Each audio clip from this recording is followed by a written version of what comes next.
Hej, zvyšky vám dám príbeh, ľudia. Proste písali sme na angličtine, odbor angličtina pre komerčnú prax. Písali test z histórie anglických dejín.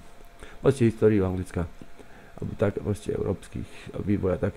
A bola otázka, že prvá, že vietnamská vojna, nie?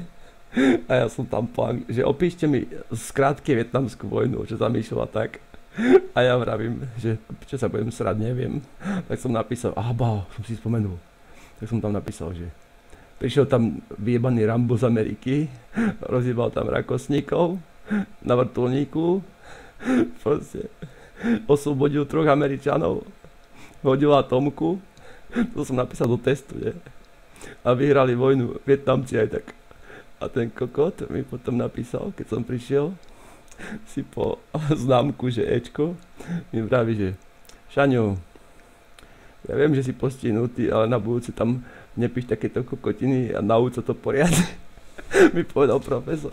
Tak som išiel na opravnú a na opravnej sedím, boha zase otázka, čo je vietnamská vojna. A ja vravím, boha zase neviem, tak som pozeral takto, už týpek už proste nepozeral na nás. Vedľa mňa sedela typkyňa a ja takto iba dlho krky, taký som bol odrazu. Som pozeral len takto, ty kokot, odpisoval. Tak som to nejak spravil na Dčko. Na Dčko som to spravil, ty kokot. On sa smial na tom, čo som mu tam napísal. To sú moje testy z angličtiny, ty kokot.